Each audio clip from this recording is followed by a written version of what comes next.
জ্বলে পুড়ে মরে ছারখার, তবু মাথা নোয়াবার নয়। কবি সুকান্ত মনে হয় ইরানের সাহসী যোদ্ধাদের কথা ভেবে লাইন দুটো লিখেছিলেন।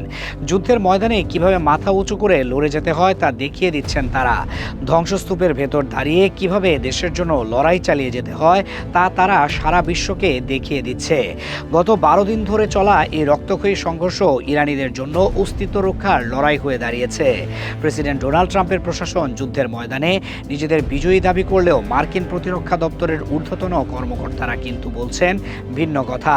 তারা বলছেন ইসরায়েল এবং যুক্তরাষ্ট্রের একের পর এক হামলার মুখেও ভেঙে না পড়ে ইরানি সামরিক বাহিনী তাদের রণকৌশল পরিবর্তন করছে। প্রতিপক্ষের প্রতিটি পদক্ষেপের পাল্টা জবাব দিচ্ছে অত্যন্ত বিচক্ষণতার সাথে। ইরানের এই নতুন রণকৌশল মার্কিন সামরিক কর্মকর্তাদের ভাবিয়ে তুলেছে। তারা দেখতে পাচ্ছেন ইরান এখন আর কেবল নামমাত্র হামলা চালিয়ে চুপ থাকছে না।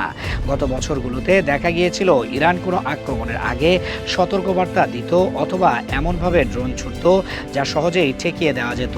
কিন্তু এবার সেই দৃশ্যপট বদলে গেছে। ইরান এখন সরাসরি আঘাত করছে যুক্তরাষ্ট্রের সবচেয়ে সংবেদনশীল জায়গাগুলোতে। বিশেষ করে মধ্যপ্রাচ্যে মার্কিন সেনা ও সম্পদ রক্ষার জন্য যে আকাশ প্রতিরক্ষা ব্যবস্থা বা রাডারগুলো কাজ করে সেগুলোকে নিশানা বানাচ্ছে তারা। গত বছরের 12 দিনের সংক্ষিপ্ত যুদ্ধে দেখা গিয়েছিল যুক্তরাষ্ট্রের আকাশ প্রতিরক্ষা ব্যবস্থার ক্ষেপণাস্ত্রের ভাণ্ডারে বড় ধরনের টান পড়েছিল। ইরান সেই অভিজ্ঞতা থেকে শিক্ষা নিয়েছে। তারা বুঝে গেছে মার্কিন ক্ষেপণাস্ত্রের সীমাবদ্ধতা কোথায়।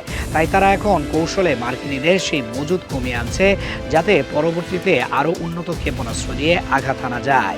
ইরাকের ইরবিলে একটি বিলাসবহুল হোটেলে ড্রোন হামলা চালিয়ে তারা বিশ্বকে বুঝিয়ে দিয়েছে পেন্টাগন তাদের সেনাদের কোথায় লুকিয়ে রাখছে সেই গোপন খবরও তেহরানের কাছে আছে। আগে ইরান সাধারণত তাদের সব শক্তি ইসরায়েলের দিকে ব্যয় করত, কিন্তু এবার তারা কাতার, কুয়েত, সংযুক্ত আরব আমিরাত ও সৌদি আরবের মতো দেশগুলোতে থাকা মার্কিন ঘাঁটি ও সম্পদ লক্ষ্য করে হাজার হাজার সস্তা ড্রোন ছুটছে। এই ছোট ছোট ড্রোনগুলো ধ্বংস করতে গিয়ে যুক্তরাষ্ট্রকে তাদের সব থেকে দামি ক্ষেপণাস্ত্রগুলো খরচ করতে হচ্ছে। সম্প্রতি কাতারের আল উদেইদ ঘাঁটির অত্যাধুনিক রাডার ব্যবস্থা এবং কুয়েতের যোগাযোগ ব্যবস্থার উপর হামলা চালিয়ে ইরানের সামরিক বাহিনী নিজেদের সক্ষমতার ভালোভাবে জানান দিয়েছে। পরিশেষে বলা যায় ইরানের এই যুদ্ধ কেবল ক্ষমতার লড়াই নয়, এটি ইরানি জাতির টিকে থাকার লড়াইয়ে পরিণত হয়েছে।